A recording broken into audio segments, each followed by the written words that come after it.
مکہ دفاعی معاہدے کا مقصد کسی کے خلاف جارحیت نہیں، حرمین شریفین کی حفاظت کی ذمہ داری اہم فریضہ ہے۔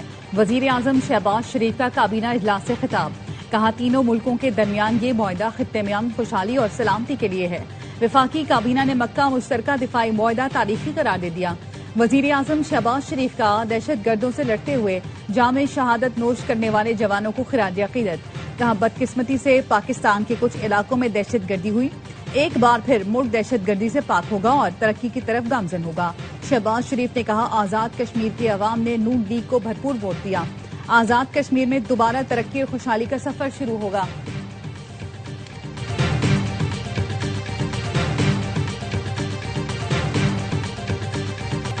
ہمیں نہیں لگتا پاکستان، سعودی عرب اور ترکی کا مشترکہ دفاعی معاہدہ ایران کے خلاف ہے۔ معاہدہ خطے کے ممالک کے ادراک میں تبدیلی کی علامت ہے۔ ایرانی وزارت خارجہ کے ترجمان اسماعیل وقائی کی میڈیا بریفنگ، خطے کی سلامتی کے لیے مل کر نظام تشکیل دینے کی پیشکش کر دی۔ کہا خطے کے ملکوں کو چاہیے کہ وہ ایران پر حملوں کے لیے اپنی سرزمین استعمال نہ ہونے دیں۔ آئیں مل کر ایسا نظام تشکیل دیں جو خطے کے تمام ملکوں کی سلامتی کو یقینی بنائے۔ ہم خطے کے ممالک کی علاقائی سالمیت اور قومی خود مختاری کا احترام کرتے ہیں۔ خطے کے ممالک کو بھی اپنی ذمہ داریاں پوری کرنی چاہیے۔ مشرق وسطیٰ میں عدم استحکام کا ذمہ دار امریکہ ہے۔ تیسری قوت مداخلت نہ کرے تو آپ بنایا ہرمز کھول سکتے ہیں۔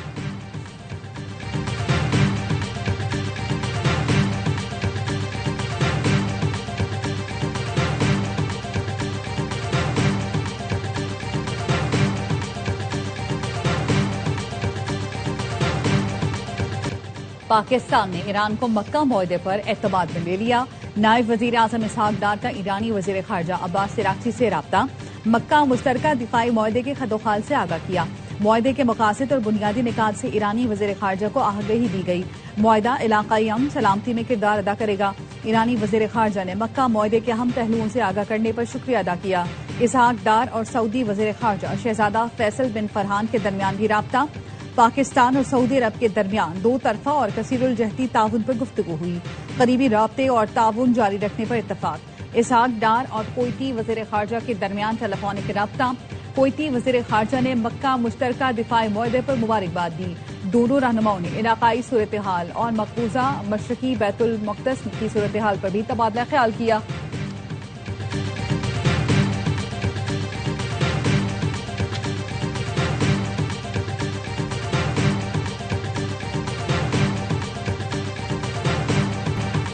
ستائیس ستمبر اسلام آباد مارچ کی کال حتمی ہے۔ جو کرنا ہوگا ایک ہفتہ پہلے بتا دیں گے۔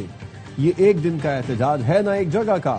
کشتیاں جلا کر آ رہا ہوں، 20 لاکھ لوگ ساتھ لا رہا ہوں۔ مطالبات کی منظوری تک اسلام آباد میں بیٹھے رہیں گے۔ وزیر اعلیٰ خیبر پختونخوا سہیل آفریدی کا پہلا ٹی وی انٹرویو۔ وسیم بادامی سے خصوصی گفتگو میں کہا کہ ریاستی مشینری استعمال کریں گے نہ ریاستی وسائل۔ کنٹینرز ہٹانا ہمارے کارکنوں کے بائیں ہاتھ کا کھیل ہے۔ 27 ستمبر تک ہو سکتا ہے مجھے نااہل کر دیا جائے۔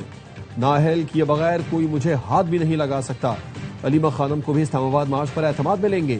بانی سے ملاقات پر پابندی ہٹا دی جائے تو 27 ستمبر کا لانگ مارچ رک سکتا ہے۔ لانگ مارچ میں ہمارا پہلا مطالبہ بانی کی رہائی ہوگا۔ ہمارا مقصد صرف بانی تک رسائی نہیں، ان کی رہائی ہے۔ 2026 بانی کی رہائی کا سال ہے۔ بانی کی رہائی عدالتوں کے ذریعے ہوگی۔ محسن نقوی سے 10 روز کے دوران کوئی ملاقات نہیں ہوئی۔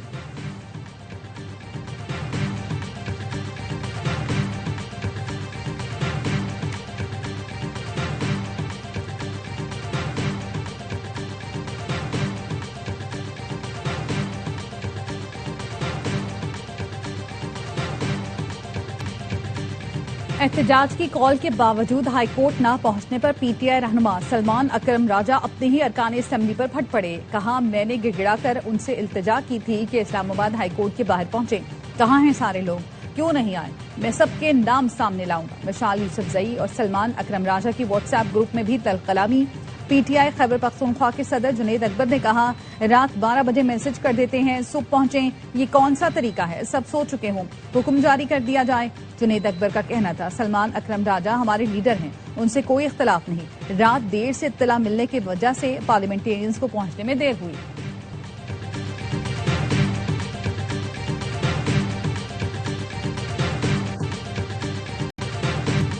کراچی کے مقتول تاجر میر رضا کے والد نے سندھ حکومت کا جوڈیشل کمیشن مسترد کر دیا۔ میر حسین رضا کے وکیل نے chief justice Sindh high court کو خط لکھ کر آگاہ کر دیا. کہا سندھ حکومت نے جوڈیشل کمیشن کے پیچھے چھپنا چاہ رہی ہے. میر رضا کے والدین کیس کی جوڈیشل انکوائری نہیں کرانا چاہتے. عدلیہ پر بھروسہ ہے مگر حکومت جوڈیشل کمیشن کے نام پر کیس کو متنازع بنانا چاہتی ہے. جبران ناصر نے میڈیا سے گفتگو میں کہا کیس کی نئی تحقیقاتی ٹیم کی تشکیل کا خیر مقدم کرتے ہیں. ابھی جوڈیشل کمیشن یا جوڈیشل انکوائری کی ضرورت نہیں. ہمیں پی پی کی سندھ حکومت سے کوئی امید نہیں. شروع میں والدین کو کہا جاتا رہا کہ میر رضا نے خودکشی کی. وزیر داخلہ صاحب ہم سے غلطی ہو گئی. ہم نے ایک ایماندار افسر ڈھونڈ لیا جس نے آپ کو خط لکھا. آپ نے وہ خط دراز میں رکھ لیا. اسے ٹی وی پر آ کر سب بتا دیا. اب آپ اسی کو کہہ رہے ہیں. وزیر داخلہ سندھ کہتے ہیں متاثرہ خاندان کے اطمینان کے لیے عدالتی تحقیقات کا فیصلہ کیا تھا. میر رضا کے والدین کی صدا پر فی الحال عدالتی کمیشن بنانے کا فیصلہ مؤخر کر دیا.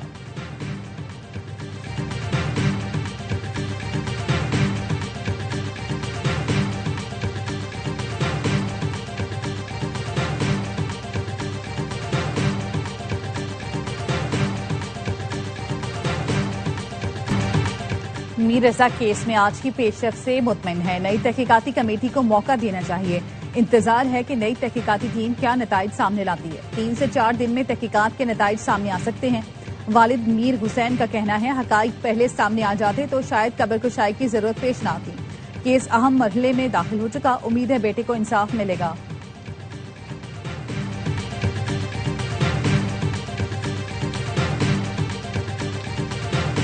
میر رضا قتل کیس میں نئی تحقیقاتی کمیٹی کا اجلاس. پرانی کمیٹی کے سربراہ S S P Samiullah Soomro کی نئی کمیٹی کو briefing. S S P East Zubair Nazir Sheikh نے تفتیش میں پیش رفت اور شواہد سے آگاہ کیا. D I G crime and investigation Amir Farooqi کی سربراہی میں کیس کا نئے سرے سے جائزہ لیا جا رہا ہے. تحقیقاتی ٹیم سے ملاقات کے لیے مقتول کے والدین ڈی آئی جی آفس پہنچے. پولیس کا کہنا ہے مشکوک گیسٹ ہاؤس کے حملے کے 6 افراد حراست میں ہیں. کار میں آنے والے 4 افراد بھی زیر حراست ہیں. مجموعی طور پر 19 افراد شامل تفتیش ہیں. پولیس تھانے جوہر کا گیسٹ ہاؤس کس کا ہے؟ اے آر وائی نیوز نے تفصیلات حاصل کر لی. جوہر بلاک 1 کے بنگلے کی مالکن 71 سالہ طاہرہ سلطانہ ہے. میر رضا کیس سے منسوب کیا گیا بنگلہ لیاقت علی نامی شخص نے کرائے پر حاصل کیا. رواں برس مئی میں بنگلہ کرائے پر لے کر بطور گیسٹ ہاؤس چلایا جا رہا تھا.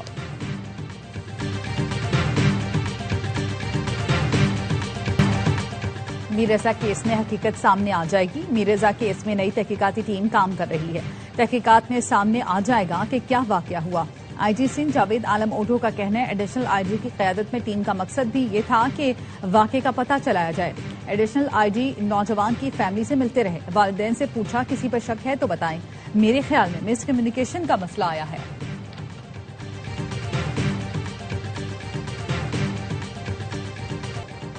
صبح شام پنجاب حکومت کو بھاشن دینے والے پہلے اپنا صوبہ دیکھ لیں.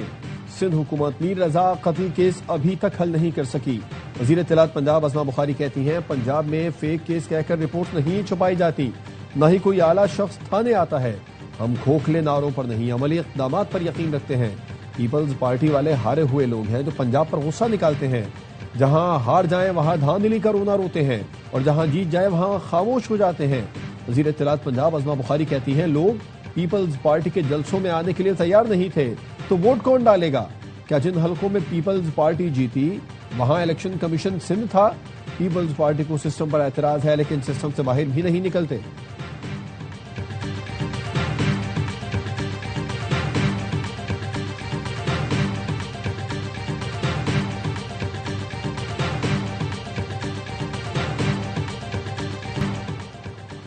آزاد کشمیر میں انتخابات کا تیسرا مرحلہ.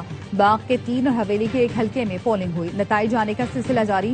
نون لیگ اور پی پی میں کانٹے کا مقابلہ جاری. ضلع باغ میں 2 سابق وزرائے اعظم سردار عتیق اور سردار تنویر الیاس سمیت 73 امیدواروں کا مقابلہ ہے. پیپلز پارٹی کو انتخابات کے تیسرے مرحلے پر بھی اعتراضات. انتخابی عمل میں بے ضابطگیوں کی شکایات کے انبار لگا دیے. Chief election commissioner Azad Kashmir کو مراسلہ. ایل اے 14, 15 اور 16 میں انتخابی بے ضابطگیوں پر فوری کارروائی کا مطالبہ کیا.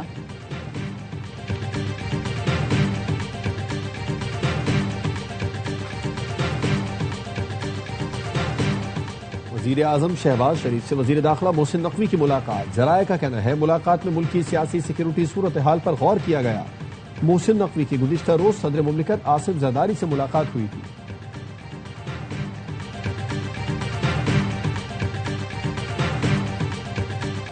سوشل میڈیا پر کردار کشی اور الزامات، سینئر صوبائی وزیر شرجیل میمن کی شکایت پر NCCIA نے کارروائی کا آغاز کر دیا۔ ذرائع کا کہنا ہے کہ مبینہ طور پر الزامات لگانے والے سوشل میڈیا اکاؤنٹس کا فورنزک آڈٹ شروع کر دیا گیا۔ متعلقہ سوشل میڈیا پیجز کے خلاف بھی کارروائی کی جا رہی ہے۔ شرجیل میمن پر میر رضا کیس سے جڑے گیسٹ ہاؤس کی ملکیت سمیت دیگر الزامات عائد کیے گئے تھے، جس پر انہوں نے NCCIA سے رجوع کیا۔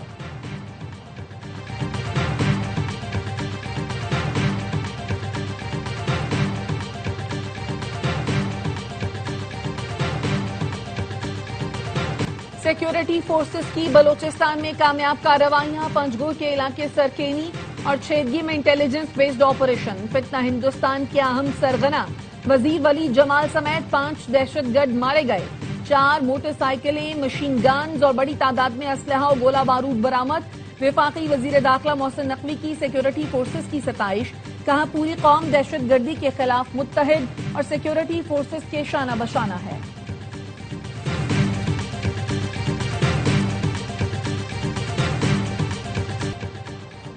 وزیر خزانہ محمد اورنگزیب سے امریکی ناظم الامور کی ملاقات، پاک امریکہ دو طرفہ تجارت میں اضافے کے لیے فریم ورک آگے بڑھانے پر اتفاق۔ وزیر خزانہ نے پاکستان کی امریکی منڈیوں تک بہتر رسائی اور برآمدات بڑھانے پر زور دیا۔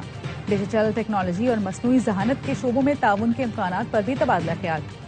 وزیر خزانہ محمد اورنگزیب نے کہا پاک امریکہ عوامی تجارتی فریم ورک پر مذاکرات میں نمایاں پیش رفت ہوئی۔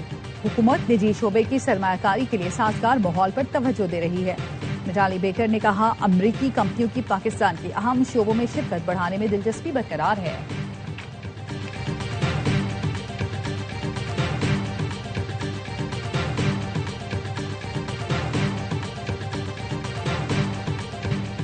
کولمبیا کے ساحلی صوبے چوکوا میں 7.4 شدت کا زلزلہ، 20 افراد ہلاک، مزید ہلاکتوں کا خدشہ، درجنوں عمارتیں ملبے کا ڈھیر بن گئی، متعدد افراد زخمی۔ زلزلے کے جھٹکے دارالحکومت بوگوٹا اور وینزویلا تک محسوس کیے گئے۔ زلزلے کا مرکز سین ہوزے نے ڈیل پارمل کے قریب تھا۔ آفٹر شاک سے خدشہ برقرار، متاثرہ علاقوں میں امدادی کارروائیاں جاری۔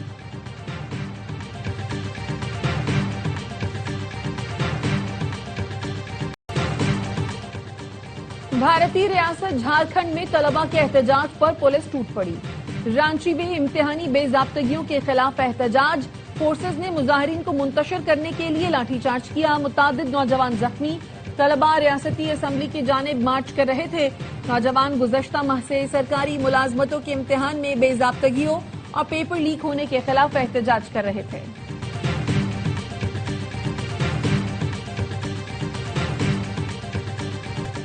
سال کا سب سے طاقتور ترین سمندری طوفان ڈولفن چین کے مشرقی ساحل سے ٹکرا گیا۔ 150 کلومیٹر فی گھنٹہ کی رفتار سے ہوائیں چلتی رہیں۔ شنگھائی میں 1400 پروازیں منسوخ کر دی گئیں۔ بدھ تک کئی علاقوں میں شدید بارشوں، سیلاب اور لینڈ سلائیڈنگ کا خطرہ۔ 10 لاکھ سے زائد افراد محفوظ مقامات پر منتقل۔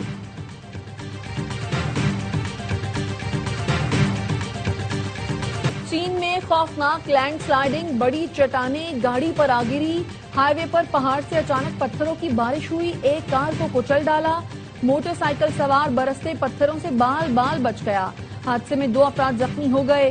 ہولناک منظر پچھلی گاڑی کے ڈیش بورڈ کیمرے میں محفوظ ہو گیا۔ اور وطن عزیز کی آزادی کے جشن یوم آزادی منانے کے لیے تیاریاں زور و شور سے جاری۔ ہر شاہراہ، ہر گلی قومی پرچم کے رنگ میں رنگ گئی۔ ہر سو سبز پرچم لہرانے لگے، جھنڈوں اور جھنڈیوں کی فروخت بڑھ گئی۔